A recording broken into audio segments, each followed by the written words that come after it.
Hello my dear friends, RRB group D ఈ పోస్టులు అనేవి 10th క్లాస్ వాళ్ళకి ఇవ్వాలా లేదంటే ఐటీఐ వాళ్ళకి ఇవ్వాలా?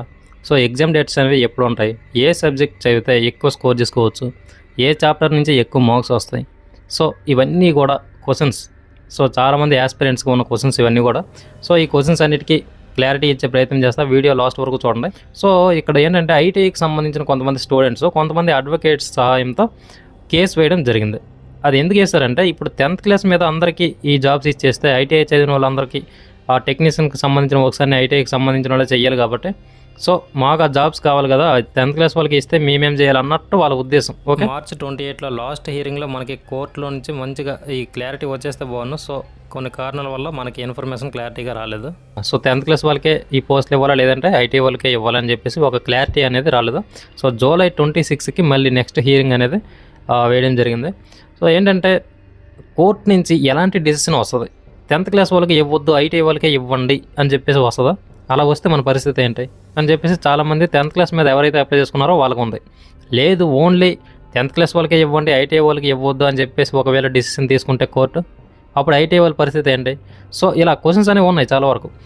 నాకు తెలిసినంతవరకు, నాకు ఉన్న ఇన్ఫర్మేషన్ ప్రకారం ఈ నోటిఫికేషన్ అనేది ఎలాంటి డిస్టర్బెన్స్ లేకుండా నీట్గా జరుగుద్ది అని చెప్పేసి అనుకుంటున్నా. ఎందుకంటే ఇప్పుడు చూడండి, అప్లికేషన్స్ ఇచ్చేటప్పుడు 10th ఆర్ ఐటీఐ అని చెప్పేసి అన్నారు.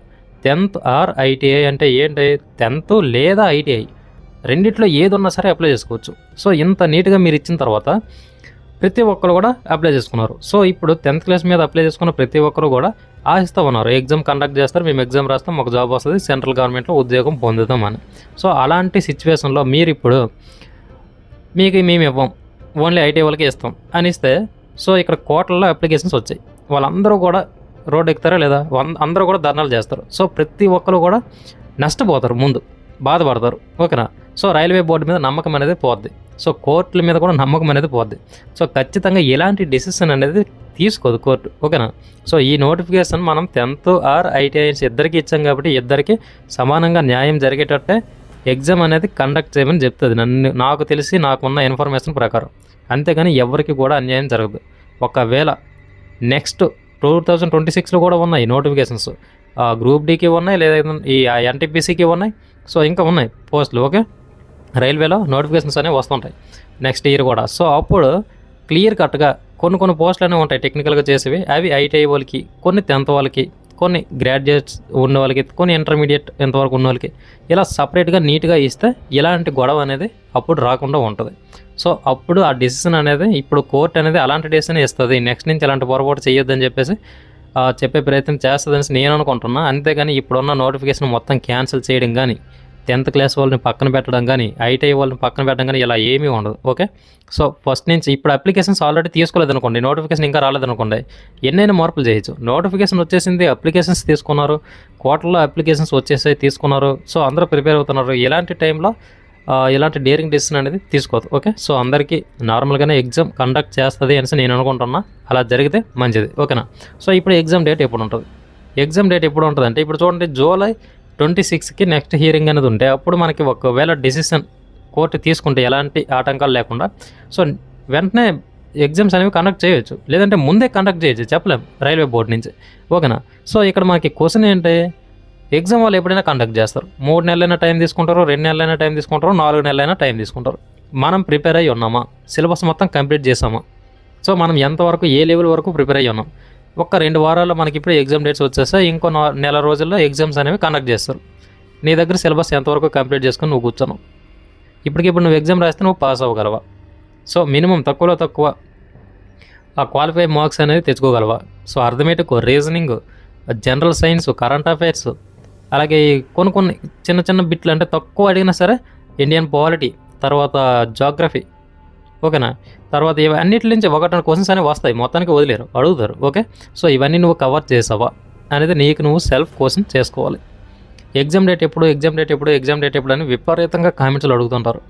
సో ఇక్కడ మనం గుర్తుపెట్టుకోవాల్సింది ఏంటంటే ముందు మనం సిలబస్ కంప్లీట్ చేసుకొని నీట్గా ప్రిపరేషన్ చేస్తూ ఓకే టెస్టులు రాయాలి, ప్రతి చాప్టర్కి టెస్ట్ రాయాలి, ప్రతి సబ్జెక్ట్కి టెస్ట్ రాయాలి, అన్నీ కలుపుకొని సిలబస్ మొత్తం మీద గ్రాండ్ టెస్ట్ అనేది గట్టిగా రాయాలి. సో అలా రాసిన తర్వాత మన మీద మనకి ఒక నమ్మకం రావాలి. ఎంత స్కోర్ మీద చేస్తున్నా, ఇప్పుడు ఎగ్జామ్ పెట్టేసినా పర్లేదు, నేను క్వాలిఫై అవుతాను, జాబ్ తెచ్చుకుంటున్నాను, నీ మీద నీకు క్లారిటీ వచ్చిన తర్వాత నువ్వు ఎగ్జామ్ డేట్ గురించి అడిగినా పర్లేదు, ఒక పద్ధతిగా ఉంటుంది. మనం సిలబస్సే కంప్లీట్ చేసుకోలేదు, మనకి అర్థమెటిక్ అంటే సరిగ్గా అసలు ఏముంటాయో కూడా తెలియదు అందులో. తర్వాత రీజనింగ్ ఇవన్నీ సగం సగమే చదువుకున్న, మిగతా చాలా సిలబస్ బ్యాలెన్స్లో ఉంది.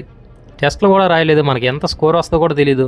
సో ఇలా ఉండి కూడా మనం ఎగ్జామ్ డేట్ ఎప్పుడు, ఎగ్జామ్ డేట్ పెడితే నేను ఎగ్జామ్ రాసేస్తా అని ఆలోచిస్తున్నామంటే నీ అంత ఫూలిష్నెస్ ఇంకొకరు ఉండరు.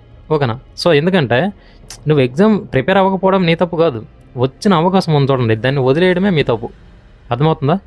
అవకాశం మళ్ళీ రాదు, మళ్ళీ అవకాశాలు ఎప్పుడు రావు. అవకాశం చాలా గొప్పది. అది వచ్చినప్పుడు నీకు 3 నెలలు 4 నెలలు టైం ఇచ్చినప్పుడు నీట్గా ప్రిపేర్ అయ్యావంటే ఆ అవకాశాన్ని ఈజీగా నువ్వు యూజ్ చేసుకోవచ్చు, ఆ ఆపర్చునిటీని. లేదంటే ఇక పోద్ది అది. ఓకేనా? సో ఒక్కొక్కరు నార్త్ ఇండియన్స్లో ఒక్కొక్కరు ఒకటే పోస్ట్ వాళ్ళు ప్రిపేర్ అవుతారు. అంటే ఇప్పుడు గ్రూప్ డి అయితే గ్రూప్ డి, ఎన్టీపీసీ అయితే ఎన్టీపీసీ, యూపీఎస్సీ అయితే యూపీఎస్సీ, ఇలా ఒకటే గట్టి కూర్చుంటారు వాళ్ళు. సో అందుకే వాళ్ళు ఈజీగా జాబ్ కూడా కొడతారు. ఒకటే కాన్సెప్ట్, ఒకటే సిలబస్, గట్టి కూర్చుంటారు. సో వాళ్ళందరూ కూడా పొరపాటు మనకి సికింద్రాబాద్ జోన్కో లేదంటే ఇలా దగ్గరలో చెన్నై జోన్కి ఇవన్నీ అప్లై చేసుకుని మొత్తం వాళ్ళు కొట్టుకెళ్ళిపోతే మన పరిస్థితి ఏంటి ఒకసారి ఆలోచించారా? సో అంతలా చదువుతున్నారంటే వాళ్ళకంటే మనం ఎలా చదవాలి, ఇది ఎవరైనా ఆలోచిస్తున్నారా? ఎవరు ఆలోచించరు. ఎగ్జామ్ డేట్ ఎప్పుడు, ఎగ్జామ్ డేట్ వస్తేనే చదువుతాం. ఎగ్జామ్ డేట్ ఒక నెల రోజుల్లో ఉంది, ఈ నెల రోజుల్లో మొత్తం సిలబస్ మనం కంప్లీట్ చేయగలమా? మిమ్మల్ని మీరే క్వశ్చన్ చేసుకుంటాయి. అసలు ఈ నెల రోజుల్లో మీరు సిలబస్ మొత్తం కంప్లీట్ చేయగలరా? గట్టి కూర్చుంటే ఒక అర్థమెటిక్కో లేదంటే ఒక రీజనింగో ఒక జనరల్ సైన్సో మీరు క్లియర్ చేయగలరు, అంతే. మొత్తం క్లియర్ చేయలేరు అసలు, చాలా కష్టం అది. ఎందుకంటే ఎవరైనా ఆల్రెడీ ప్రిపేర్ అయిన వాళ్ళు ఉంటే వాళ్ళని అడగండి, ఎంత కష్టమో తెలుస్తుంది. సో ఎందుకంటే మీరు ఎంత ప్రిపేర్ అయినా కానీ ఇంకా కొత్తగా అడుగుతుంటాడు, మళ్ళీ చదవాలి, ఇంకా కొత్తగా అడుగుతుంటారు, మళ్ళీ చదవాలి. టెస్ట్లు ఎవరైతే రాస్తుంటారో వాళ్ళకి ఒక ఐడియా ఉంటుంది, వాళ్ళ ప్రిపరేషన్ ఏ స్టేజ్ వరకు ఉంది, బెస్టా లేదంటే ఇంకా తక్కువే ఉందా, ఇంకా ఎంత ఇంప్రూవ్ చేసుకోవాలి, ఇదంతా కూడా వాళ్ళకి ఒక ఐడియా ఉంటుంది. సో ఇలా మీరు ఎగ్జామ్ డేట్స్ అడగండి అని నేను అనట్లేదు, అడగండి. ఎప్పుడు అడగాలి? సో మొత్తం నీట్గా ప్రిపేర్ అయ్యి ఆ తర్వాత మీరు ఎగ్జామ్కి రెడీగా ఉంటే అప్పుడు అడిగితే ఒక అర్థం. ఓకేనా? సో ఇది అందరూ గుర్తుపెట్టుకోవాలి. సిలబస్ అనేది చాలా ఇంపార్టెంట్. ఎప్పటికప్పుడు సిలబస్ని తెలుసుకుంటూ ఉండాలి.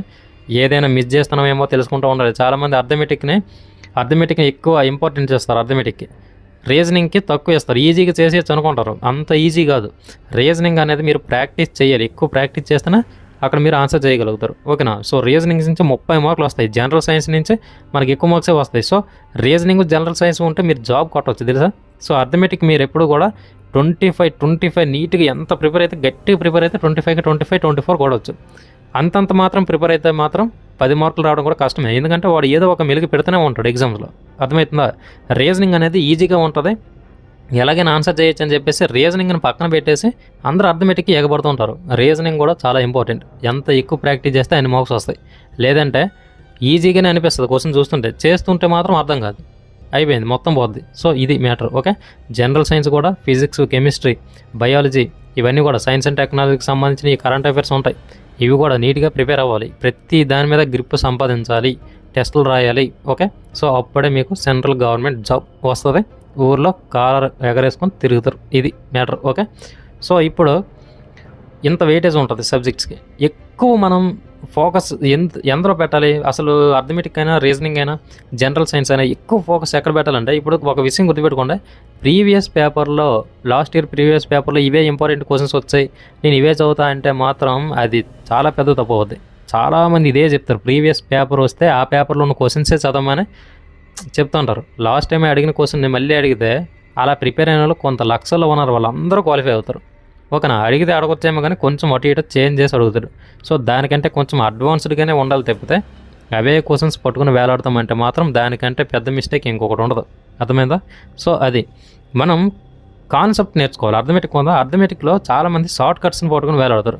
అర్థమెటిక్ షార్ట్ కట్స్కి మంచివే ఈజీగా చేయడానికి, కానీ ఎప్పుడు కాన్సెప్ట్ నువ్వు నేర్చుకొని ఎలాంటి ప్రాబ్లం ఇచ్చినా చేసే కెపాసిటీ నీకు వచ్చినప్పుడు నువ్వు దాన్ని షార్ట్ ఫామ్లో తక్కువ టైంలో చేసేయడానికి కొంచెం ఈ ట్రిక్స్ అనేవి యూజ్ చేయాలి. తప్పితే స్టార్టింగ్ నువ్వు జస్ట్ ఇప్పుడే ఎలా పార్ట్నర్షిప్ లేదంటే పర్సంటేజెస్ లేదంటే రేషియోస్ ఇప్పుడే స్టార్ట్ చేసి నువ్వు వెంటనే షార్ట్ కట్స్లో నేను చేస్తా అంటే నీకు కాన్సెప్ట్ తలకెక్కదు. కాన్సెప్ట్ చదవాలని, నీకు అర్థం చేసుకోవాలన్నా నీకు ఇంట్రెస్ట్ రాదు. అర్థమైందా?